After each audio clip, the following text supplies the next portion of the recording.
Oh, wait a minute. We should open the meeting, not adjourn the meeting.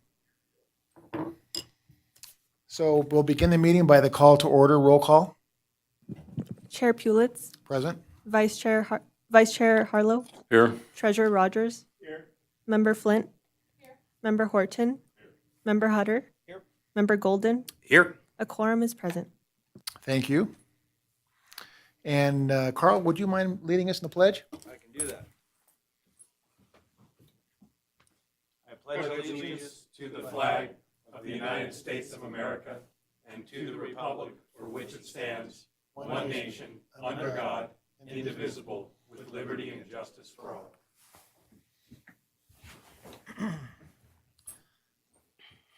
I'm assuming all the members have reviewed the minutes of the past meeting of the Airport Authority.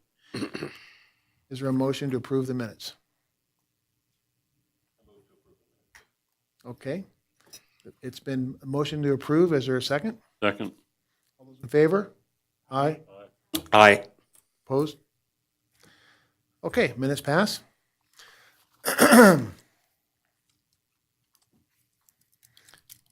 So just as protocol, modification of the agenda. The chairman reserves the right to modify the agenda in order to most effectively process the agenda items. Items may be taken out of order. Items may be combined for consideration by the authority, and items may be pulled or removed from the agenda at any time. Public comment. Members of the public who wish to address the Airport Authority may speak on agendized and non-agendized matters related to the airport. Comments are limited to 3 minutes per person or topic. If your item requires extended discussion, please request the chairman to calendar the matter for a future Airport Authority meeting.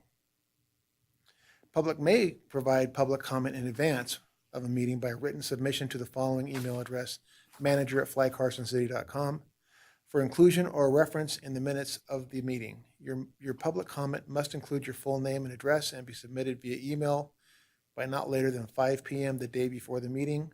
The Carson City Airport Authority values your input. Members of the public who wish to provide live public comment may do so during the designated public comments periods indicated on the agenda in person. With that, I'd like to ask for the airport engineer's report.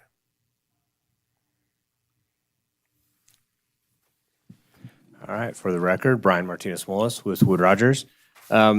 For our engineers report from the ACIP program, we've been working with the airport manager, and we do have grant applications into the FAA for the upcoming projects, specifically the RSA drainage and improvement project on the runway, which is primarily just a shoulders project for erosion purposes. We also have the main apron rehabilitation project. Those are both FAA-funded grant projects. And then separate from that, we also have the 2025 pavement preservation project. So we kind of all three of those we're working through scoping with the airport manager right now, and we will proceed when funding's received. Thank you, Brian. Any questions? No questions. Very good. If I might, Mr. Chairman. Yes. I know it's not Wood Rogers' side of things, but it is, I guess, appropriate because it's the engineer's report. Is there any update, maybe Corey, you could give on engineering projects on the Armstrong side, namely nighttime approach, or anything else? Or are you going to do that part of airport manager's update? I can cover that now. I Great. didn't receive a specific update from Armstrong for the meeting today. So that means nothing's changed. And so things are kind of sitting at the same place they were last month. We're waiting on the FAA to complete a flight test of the PAPIs which have been installed. We're kind of going to be dependent on their schedule for completing that. I think the weather being as mild as it has been is a good thing for that. Maybe they'll be more likely to get in there and do it sooner than later. But it is my understanding that they don't typically do them during the winter. So we'll see what happens with that. At first, my original impression was if they hadn't done it by now, it would be after winter. The SRE building is kind of also in a standstill because of the winter weather. everything is complete for the project. We just need the developer to clear time in their schedule and get comfortable with laying concrete, which they're not going to be comfortable with right now. So both of those are kind of on hold for through the winter, most likely. Thank you. Any other questions? Okay, tonight we do not have any consent agenda items, but we do have 2 public hearing items. Agenda item H1, for discussion and possible action, consider bids received in response to the solicitation for a fixed-base operator to manage airport-owned tie-downs on the northwest ramp and to select and authorize an FBO for a license agreement. I'd like to ask Corey for a staff summary. Okay, so both of these items today were prepared by Steve Takis. He felt it was best that he prepared these items because they're fairly sensitive. This one today we've been working on for over a year. I've had meetings with the FBOs and we've discussed multiple different potential solutions. And it's taken a long time to get us here because it is a sensitive topic. Because of that, I'm going to be reading Steve's executive summary directly. I guess I'll go through the staff summary first, but I'm going to cover the executive summary also. So the airport manager notified all commercial service FBOs about the opportunity to enter into an agreement to manage the airport-owned tie-downs on the northwest ramp. Multiple responses were received from interested parties. Each appears to be qualified. The airport manager has brought this item to the authority to select one or more of the FBOs and for consideration of whether to reserve some tie-downs for transient aircraft managed by the airport manager. The matter was continued from the November 20th, 2024 authority meeting. Executive summary. The airport does not currently operate a fixed-base operator and lacks the staffing capacity to manage the amount of tie-down spaces on the northwest ramp. In addition, it is in the best interest of the community for the airport to avoid competing with the existing commercial FBOs on the field. Instead, the authority has focused on fostering opportunities for small business. Soliciting a commercial service FBO to manage the tie-downs on the northwest ramp presents an opportunity to increase revenue, enhance customer service, and contribute to the local community while minimizing new demands that may require adding additional airport staff. The rate specified in the license agreement was determined based on the current rate for tie-down rentals to the commercial service FBOs on the northwest ramp. 3 proposals were received and are attached. The authority's options range from selecting one of the FBOs to splitting the tie-downs between them, assuming they may be interested in serving less than all. With all options, the authority can retain some tie-downs, for example, 5 for miscellaneous uses administered by the airport staff. The authority may use its judgment as to what they believe would be in the best interest of the airport. One recommended option would be to select High Sierra pilots, since they do not have other tie-down rights, which Mountain West and Stellar already have. High Sierra pilots already uses 20 of those spaces and regular shuttles pilots to and from the area, as well as the terminal building. This could also include removing 5 of the spaces for airport operations use. And I'm available for any questions about the item. Any questions for Corey?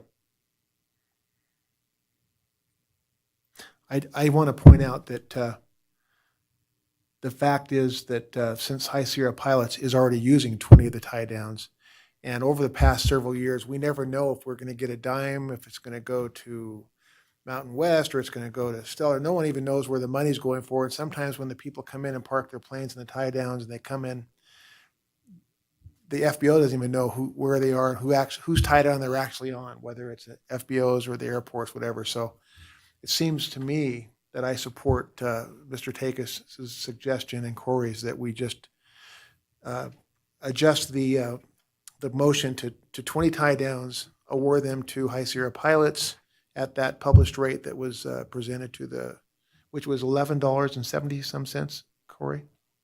$11.37. $11.37 a month. Since it's already been used that way anyway, and maintain the five additional ones for transient and or for airport business down the road. So I'm fully in favor of that. Any other comments? Yes, sir. Michael Golden? I've reviewed the proposal here that's been recommended. I would support this 110%.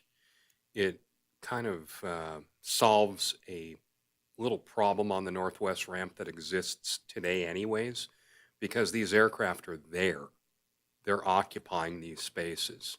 So by getting them into these designated spaces, it frees up space for the other tie downs, which are used for transient use. I would also, however, recommend, and I'm not voting on this because our company submitted a proposal. If I rescind that proposal, which I'm happy to do so, I would vote on this. I would recommend, though, that you withhold 5 of those spaces, that the airport authority withhold 5. And the reason being is that ramp is just chock full of airplanes. And the space is needed for transient aircraft. Unless for some reason High Sierra needs all 20. I don't think they do. But I would withhold 5 and keep them as airport spaces. That would be my recommendation.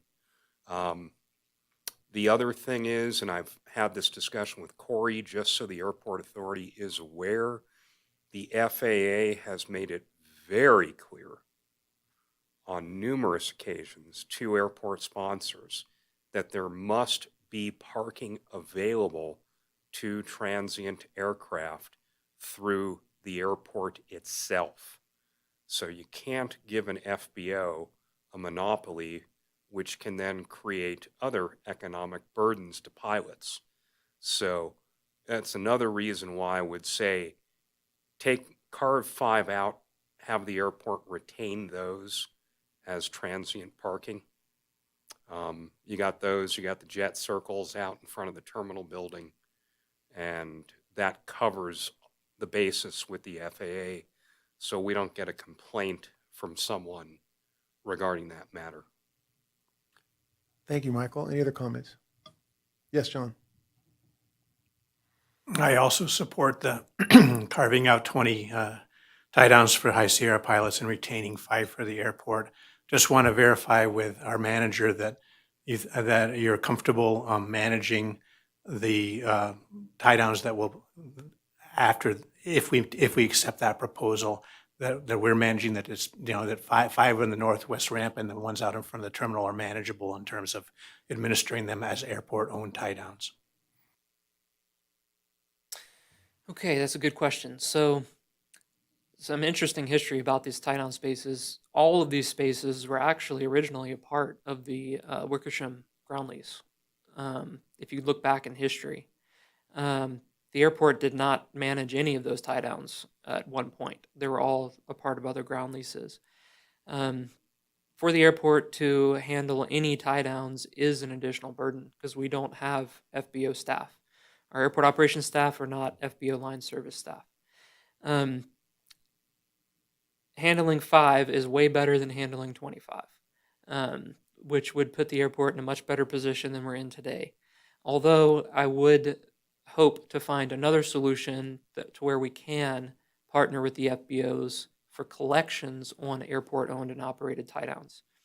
But that would be another item for another day. But this would definitely put us in a way better situation than we could possibly ever be in since the Wickershams gave up those spaces, which was 30 years ago or something like that. Any other comments? Mr. Chairman, question.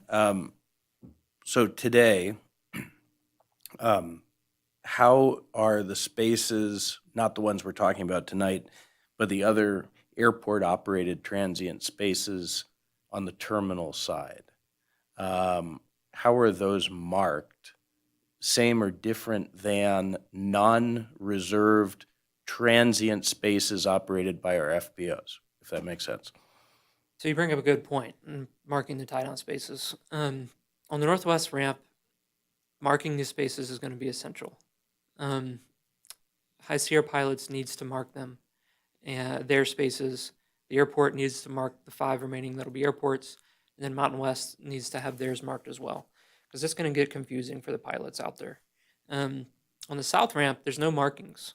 This has never really been an issue because the south ramp is never full. And the only time I've ever seen it full was the Reno Air Races. And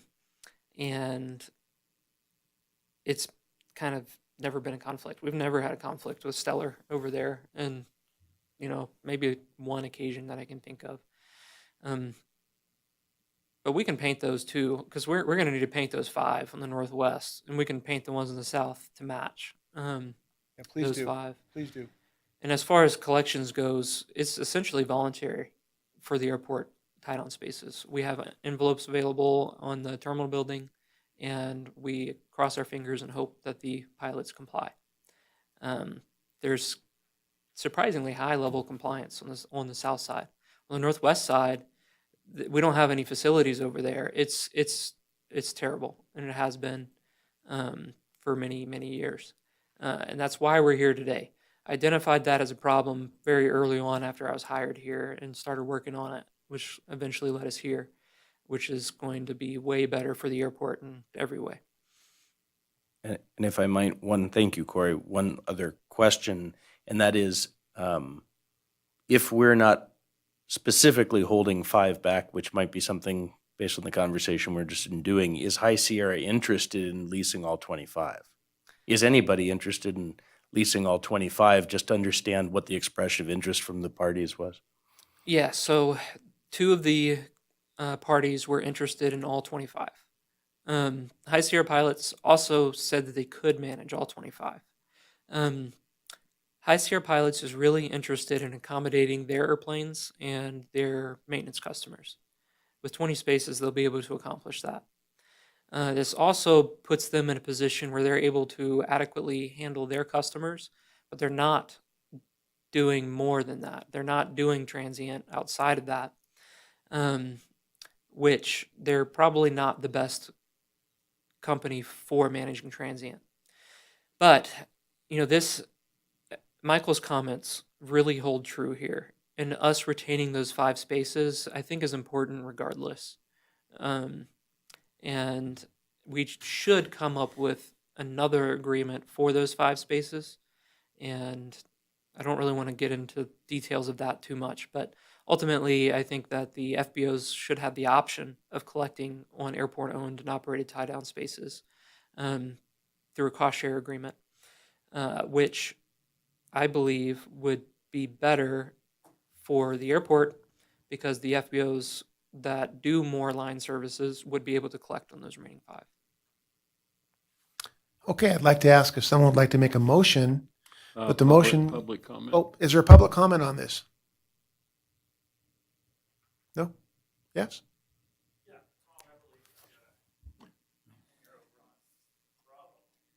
You have to push the button.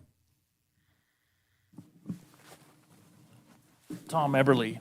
Just curious, how many tie downs are there on the south side? And how many are there on the northwest side? Do you mean airport Tie operated downs. or just period? Yeah, How just many? period. God, I don't know. I don't know the total number. It's a big number on the south side. There's 3 different tie-down leases on the south side, 3 different companies. Okay. The Probably airport over 60 or 70, are there? yeah, there's probably at least South? 60. Yeah. I think there's over 50 on Stellar's ramp. So there's quite a few on the south side, but not very many are operated by the airport. It's only like 8 spaces. that Okay. are What does the on airport charge for those? The rates, it's like, I don't remember off the top of my head, so I'm not going to answer it this time, but I will follow up with you and get you those numbers. Okay, and what about on the northwest side? What's the rate there on a daily basis? For the airport, it's going to be the same at any of the airport-owned and operated spaces, regardless of where they're at on the airfield. Mm-hmm. And we've got an envelope, the same envelope that's used to pay for the fees. It's got all of the breakdown because it is different based off of the size of the aircraft. There's if it's a twin, if it's a single, if it's a helicopter, if it's a jet. Mm-hmm. There's different rates for all the different types. And I don't have the rates for the FBOs. Okay. All right. Thank you. Thank you. So if someone wants to make a motion, I'd like the motion to just be adjusted to move that we award the license agreement to 20 tie downs on the, at the rate of 1137 to High Sierra pilots. Would anyone like to make that? Okay, John. I move that we award a license agreement for 20 tie-down spaces on the northwest ramp to High Sierra pilots at a rate of $11.37 per tie-down under the terms proposed by the authority, and authorize the chair to execute that agreement. Do I hear a second? All those in favor say aye. Aye. Opposed? Okay. Abstain. motion- Abstained? Yes. Yep. Motion passes.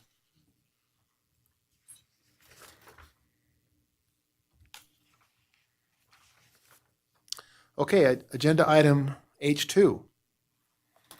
This is for discussion and possible action. Approval of a through-the-fence permit for 3 access points for Carson Tahoe Executive Community, LLC, located at 3700 Barron Way, Suite 2, Reno, Nevada, 89511. And we're gonna proceed with staff summary, one that was prepared in writing by Steve Takis that Corey can read, and one of his own.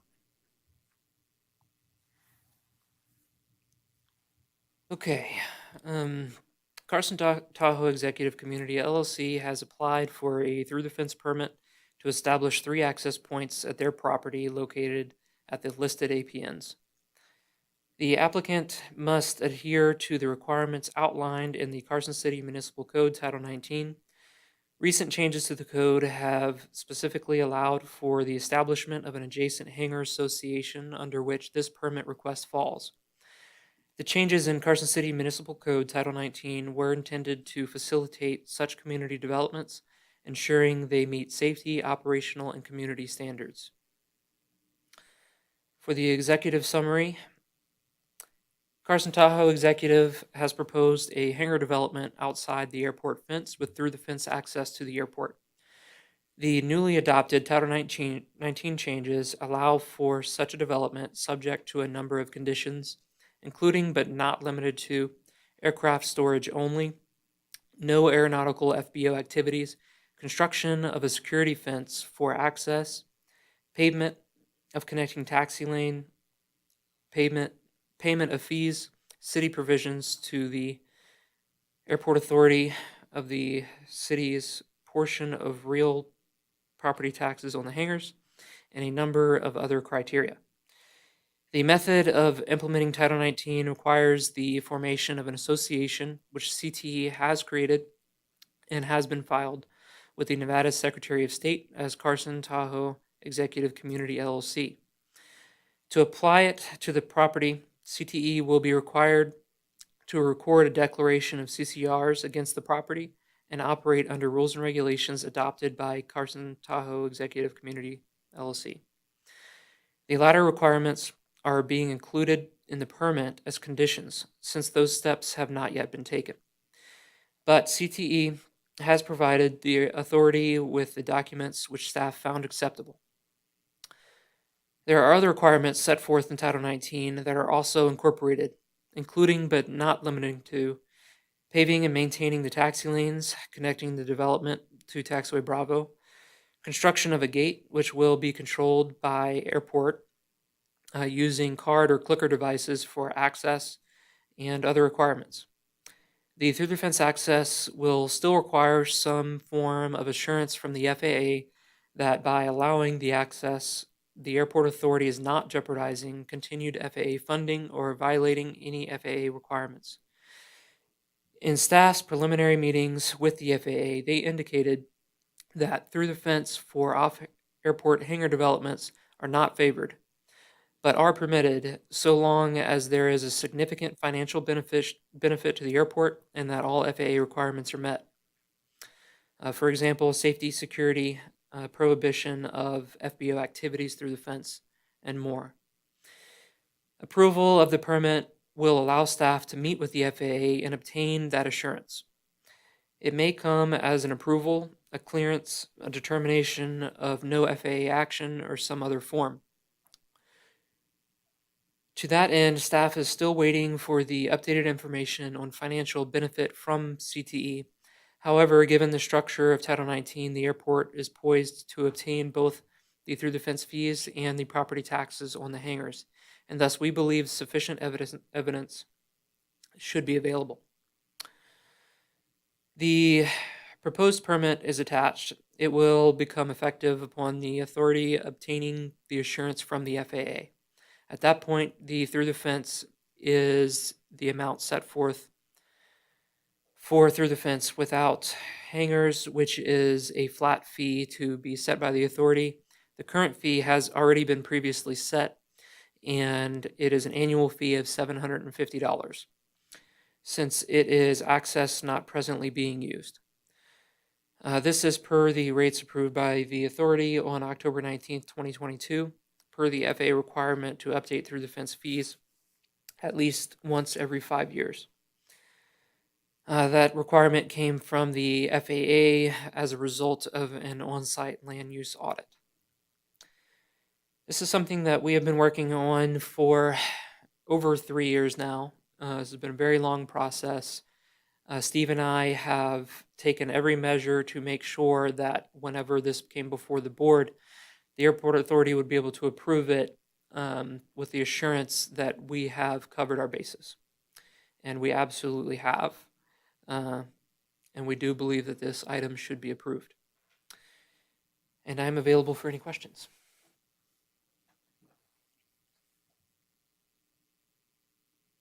Is there any public comment?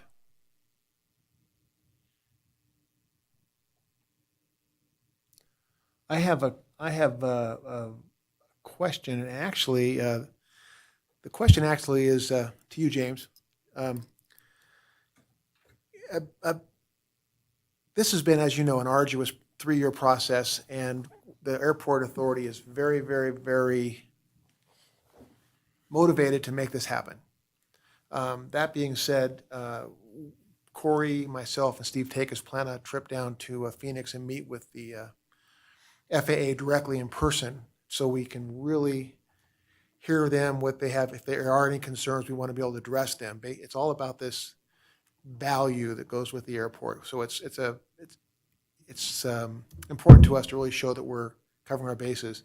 The other part's with the city of Carson, because part of what we did over the last 3 years is we were able to get the city to adjust the verbiage in Title 19 to accommodate a more realistic use of that property, which CTE has proposed. I know that you have been discussing all the different little restrictions, et cetera, et cetera. The one that I just don't quite, we made it very vague. I just want to get your thoughts. And that has to do with of Section 4 of Title 19, Item B, and Item C. It says, Item B, permittee is doing business on such real property, and the business of the permittee must not be engaged in the business of a commercial aeronautical activity to the public, which basically means you can't run an FBO operation, basically. What does that mean? Which is, I don't think that's even in question. That was not the plan, correct? The other one that's a little bit different for me, and I'm not sure how you plan on marketing this to your condo owners, is the permittee's use or storage of an aircraft and access to the public landing area of the airport is incidental to the permittee's business, which the city was trying to maintain through Title 19 was that there would be a business activity going on outside of the aeronautical use in every one of these hangars. And we left it quite vague, as you know. I just want to get an idea of how do you plan to market this and what kind of business approach or minimum, maximum do you think you can get out of your users for this 30 different hangars? Yeah, no, great question. We've discussed this a little bit, but the purpose of the business park, I think Steve in his notes and Corey referenced it as a hangar association. It's really a business park association, specifically and only for businesses that are not, FBO or aeronautical focused. So these are any type of business that, we're not doing maintenance on aircraft or mechanical things. We're not providing fuel or any other FBO services. These are, family offices. These are other, light industrial or manufacturers or people that have their non-aviation type business, and they have their aircraft that is just incidental to that business. So these are uses that would not be on the airport. They couldn't be on the airport. Right. They would also have uses that would require some, parking and easier access to the public, which can't be provided on the airport. Right. And these are businesses that we are not just targeting and marketing to, but we've talked to a number of them as well. And these are businesses that would not just be coming to Carson City Airport because of this unique offering, but be coming to Carson City and to Nevada. So That was the hopes of the city. That's why they were motivated to adjust correct. Title 19 without getting rid of the requirement, but yet making it much more flexible. Yeah, and it's not just and as you'll discuss with the FAA, it's not just an economic benefit to the airport. It's also not a competitive use because it couldn't be used on the airport. Exactly. Or vice versa. That's what I was hoping to hear, because we also have to convince the FAA that we're not unfairly bringing in competition to the existing leaseholders on the airport. And one of the reasons we feel it's not really competing is because it's two different uses. Yeah. This is a business park over there in the airport. They're either FBOs or they're just storage hangars. Including some of our FBO and our on-airport ventures. It's a non-competing use. Right. So it's an economic benefit to the airport, as he outlined, but it's also a benefit to the city, to the state. That's one reason we have the association structured, and your staff has seen the association documents showing that's where we have the controls, that if there's one bad character or actor out of all the units, it puts the entire permit at risk. Right. And it also controls a lot of the different kinds of uses and things that they can do. So Very well, thanks. Mr. Golden, you have a question? I have a You few. have it for James or for the? Absolutely. Yeah, Do you mind? yeah, of course, go ahead. Cool. Because Go ahead. Tim kind of hit on something I wanted to understand. So the original verbiage in Title 19 limited through the fence access to it. The verbiage wasn't incidental, but the hangar area could be no more than 10% of the floor area of the building. Excuse me? And even yeah, I know that. and even then, it wasn't the floor area; it was 10% of the business. So was Yeah. it square footage or was it their Yeah, income? exactly. Right? It was So here's- ambiguous. Yeah. So the language has been changed to incidental. Okay. So I'm looking at this plan here, Okay. and I don't have the best vision, so I can't see what it says, and I bet you know this, but each one of these, I'm seeing 8, 10, maybe 13, 14 different parcels that you're. Yeah, it's 28 to 30 potential units. Correct. 28 to 30 potential units. So how big are the units? So there's the way we have it laid out right now, and obviously the tentative map and the final map and everything will be the final, but there's two different sizes. One, I believe, is an 80 by 100 hangar with an additional 35 feet off the front. So you do that math. And then the bigger ones are 100 by 120.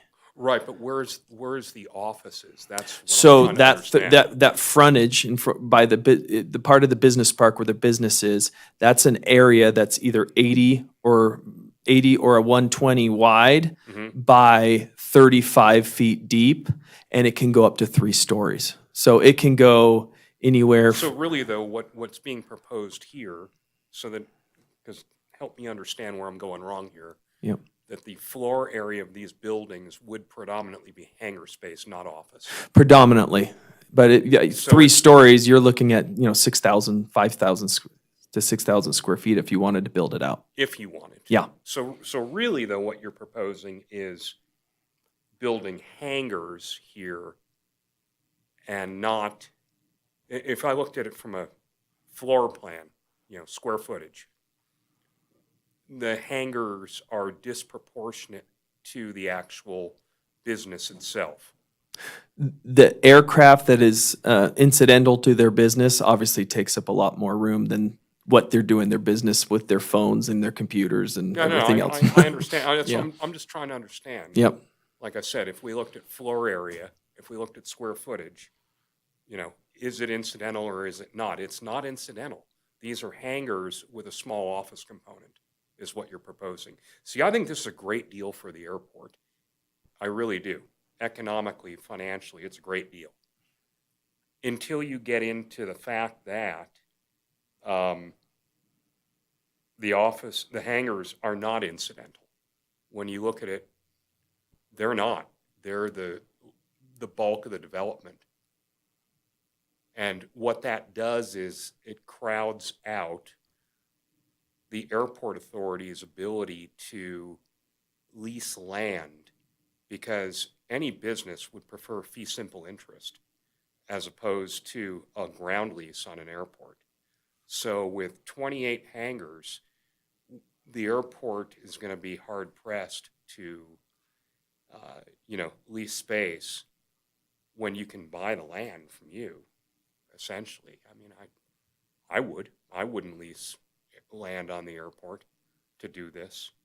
And it's incidental to an extent, but it really isn't. It's, they're Part 91 uses, but on a square footage basis, on a size basis, they're not incidental. In fact, the majority of it is used as a hangar, is what you're saying. And that's where I was looking for clarification. Yeah, the changes to Title 19 clarified that ambiguity on what that 90-10, the thing Right. that was changed meant. Right. But again, these are non-aviation type businesses that wouldn't even be allowed on the airport. Right. No, I get that. I get that, because they don't meet airport rules and regs. They're not in the airport business. They're a business that just happens to have airplanes, Exactly. like my friend Carl. And that, to that end, I will go next, because I think it's exactly the same model as our 2205 Arrowhead facility. And there, for a couple of reasons, I wanted to get on the record.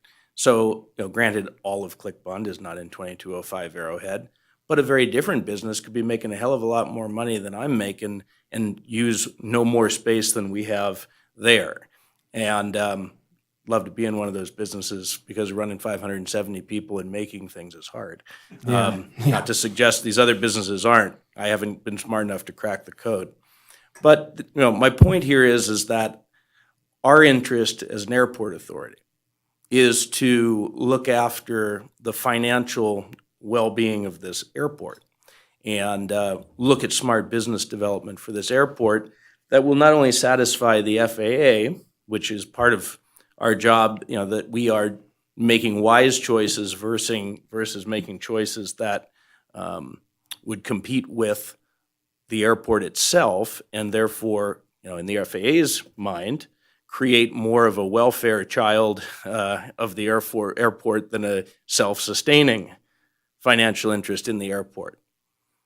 Well, I think the thing that settles it for me is that the amount of revenue to be derived from the ground lease on the Carson City Airport pales in comparison to the property tax revenue that we are going to have directed to us at the airport for putting that Falcon or Gulfstream or Embraer Praetor or whatever it may be in one of these incidental hangars, or I should say, to your point, Michael, the hangar is not incidental in the way that you might think of the word of ratios of space. But the point, and I've read the revised Title 19, which I think was very well done in depth, and the point here is that the aircraft operation and activity is incidental to the core business of the tenant, of the association.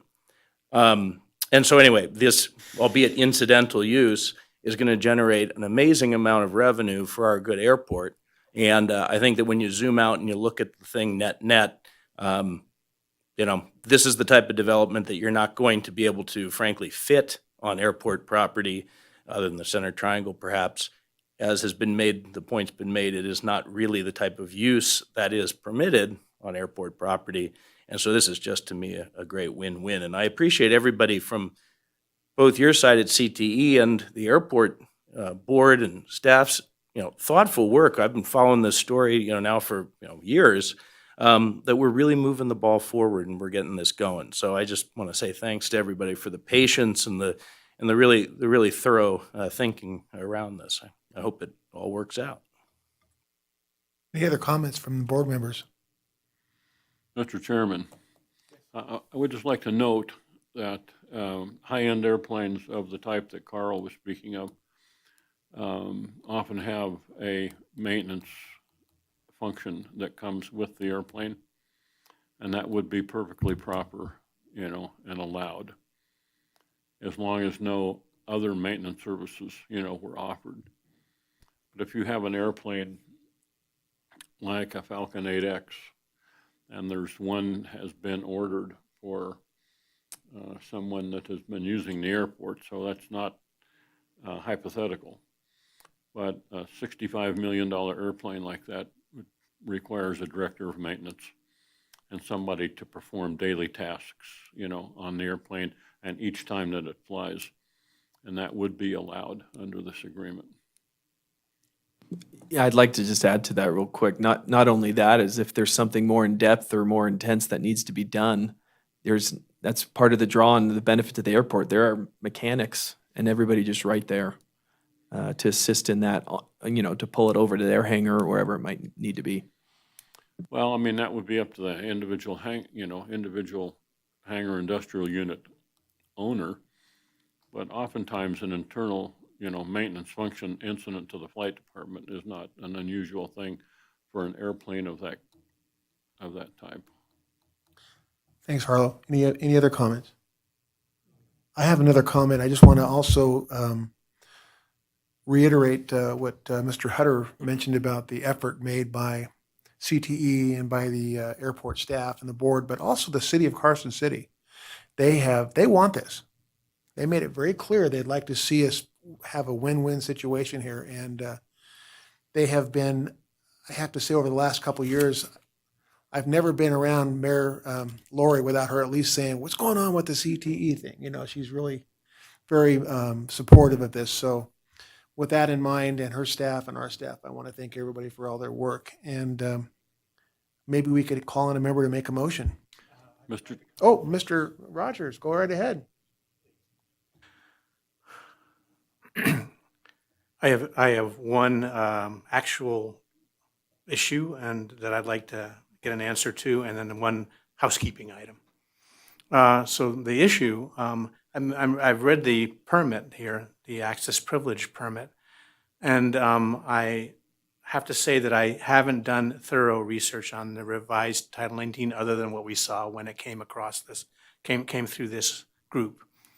But I don't see anything in here that specifies or that requires that an airplane parked in one of these hangars be represented as domiciled at Carson City Airport, and therefore the property taxes on that airplane, are to be delivered to the airport. Where is that? Great question. So it's in the association documents that have been shared with Steve and all the staff that is a requirement of the association members to have their aircraft domiciled right here. Okay, and so but that's not a part of the documentation we're Not looking part at of Title tonight? 19, but it's in their association documents per TACUS's. And so then does the access privilege permit require that those association documents be part of the restrictions on. So that was on one of the property? conditions that they read off, that these association documents would be recorded and enforced, obviously. Great, So- thank you. Is that your understanding also, Yes. Corey? Okay, Yes. great job, good. It's a specific requirement of the permit, and a part of this approval is approving those documents. Perfect, So all right, if won't be able to just change them without our approval in order to keep the permit. great. Yeah, All right. association documents are tentative map, final map, all that still has to go through the city and obviously in close contact with the airport authority. Great. If you two are happy, I'm happy. Then my bookkeeping, or, my little detailed item is, item 10 on the permit. Seems, it's just written poorly, I would say, to me, because it says that the permittee shall have a liability insurance policy on the property in the minimum amount of $1 million, and name the authority, the airport, and the city of Carson as additional insureds.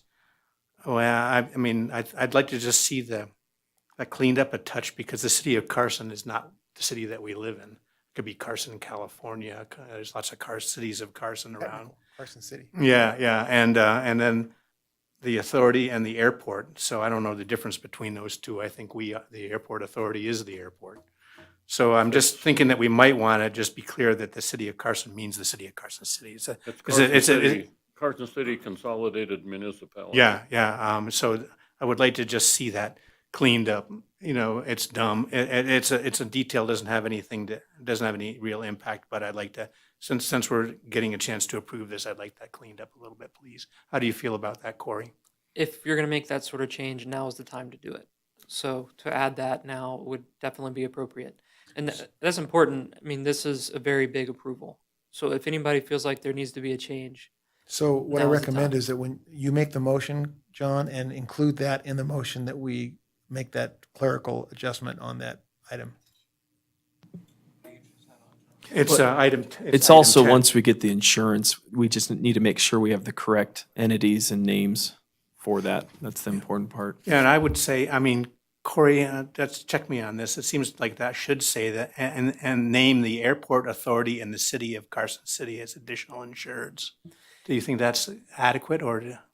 I think that you should probably recommend that our legal counsel develops more appropriate language Okay, before this is executed. Because Steve is not here to comment on it, and I think that he is the person who should be making that determination. perfect. All right, Make that's a motion. good. All right, I'll make a motion let me get to the proposed motion.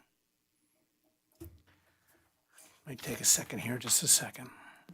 While you're pulling that up, I just wanted to thank everyone here as well, Steve and Corey, for working with us the last few years on these little details, to the mayor and her staff and the city for their help shepherding this to where we are now, and to you board members for always being helpful and helping make this a reality. Thank you.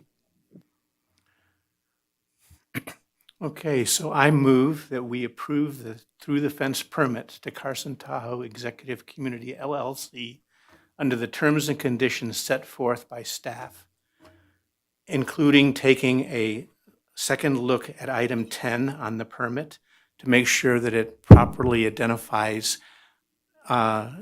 entities to be listed on the insurance policy. And we authorize the chair to sign the permit, and we authorize staff to proceed with obtaining FAA approval for this permit. Any other discussions after that motion? Have we seconded it already? Nope, we're going to call for a movement. Would someone like to second that? I'll second the motion. Okay, no other discussion? Question? Yes. Just to the airport manager, around this item 10 that Treasurer Rogers brought up, agree with the suggested need to clean that up. Is $1 million the standard that we apply generally in the requirement for liability insurance? Generally on the hangars, yeah. Okay, great. Okay. All those in favor? Aye. Opposed? Motion passes. Very good.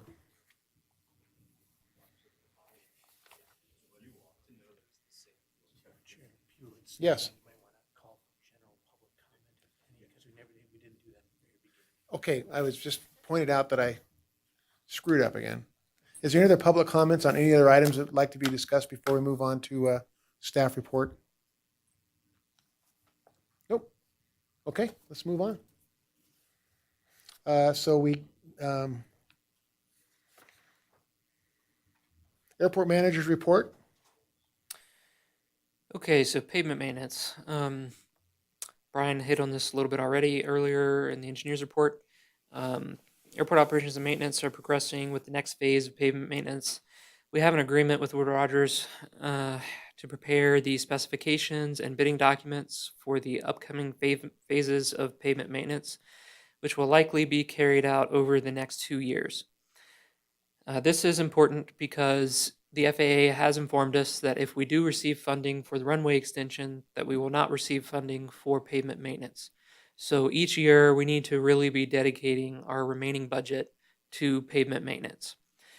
The future phases of this project are going to exceed the values of our first crack seal project, making it required to go out to bid.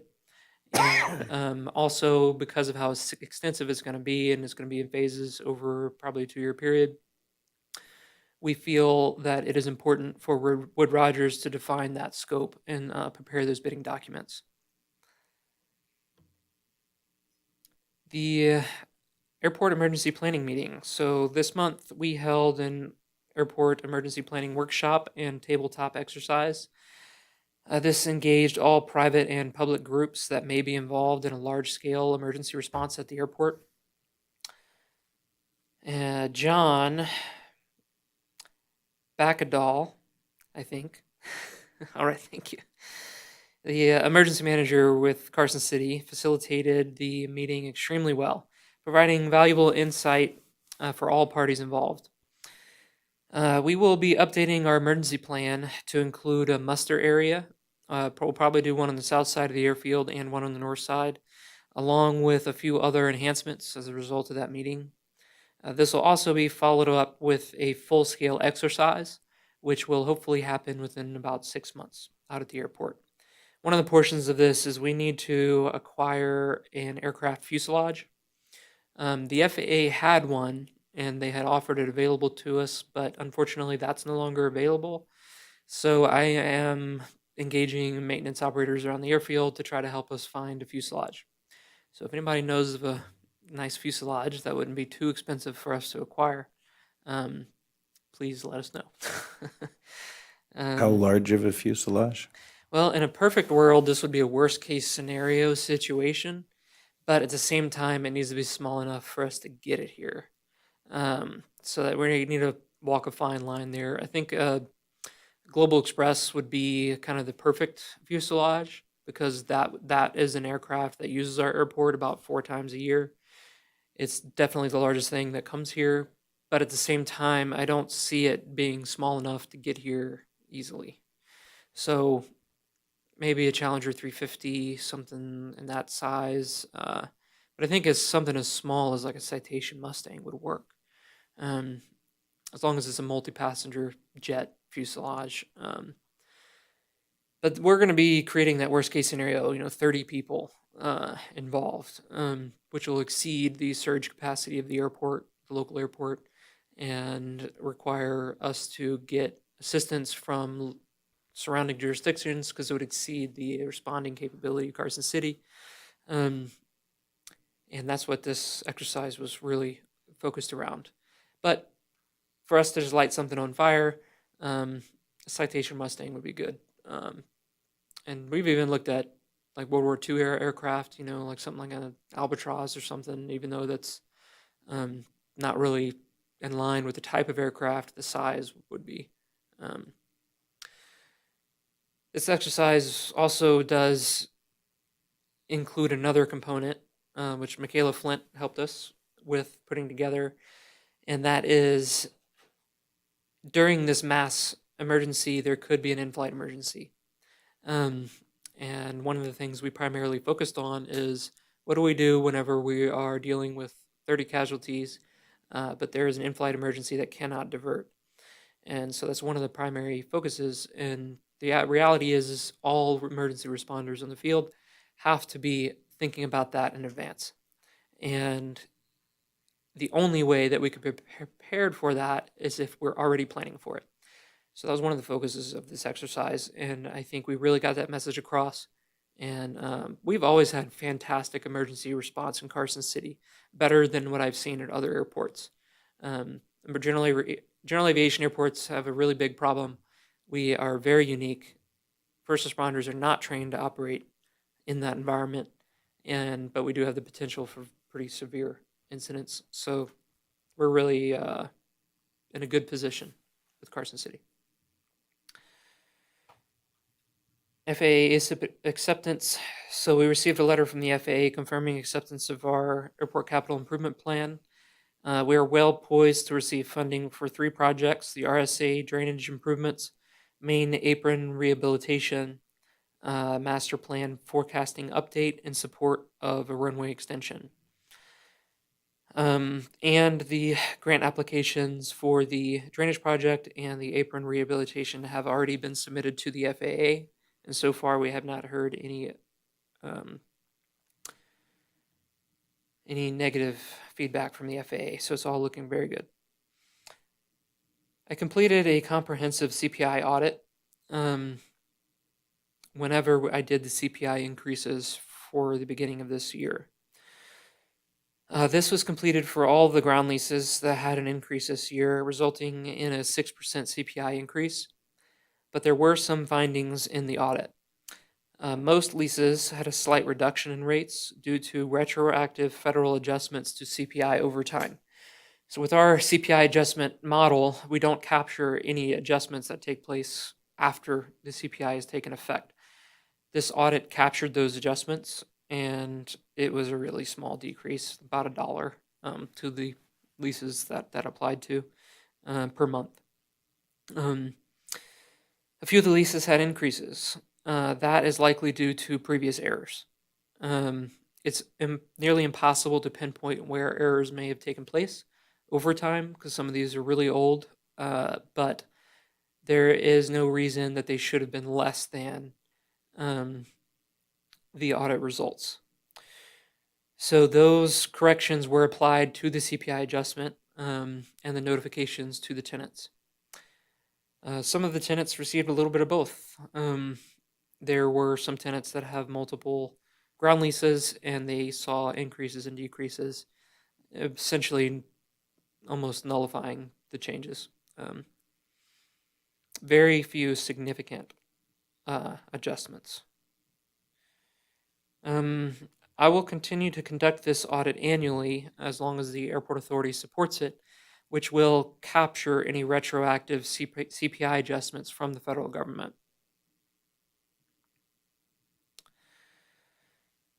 Fuel flowage. So we have the complete numbers for the year now, and we're showing an 18% increase over the prior year. And with airport operations, we're showing about an 18% decrease over the previous year. Again, this is showing a trend at the airport that we're getting more corporate and charter-sized aircraft, and operations overall are slightly lower.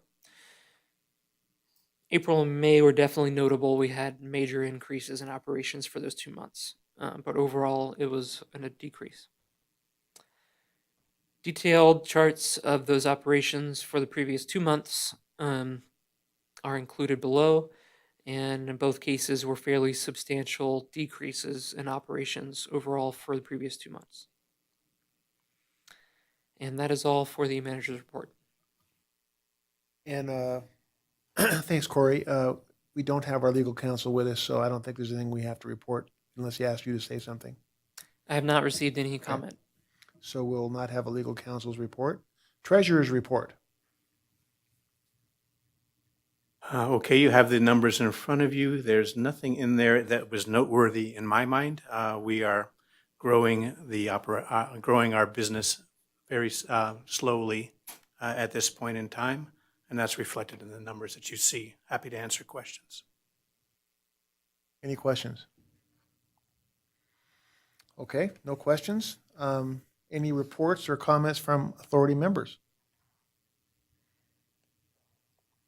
None? Any other public comment? I see none. We will publish the agenda items for next regular meeting, as always, several days before our next meeting. I will not be here for the next meeting, so I'm going to ask Vice Chair Harlow to chair that meeting. And with that, this meeting is adjourned.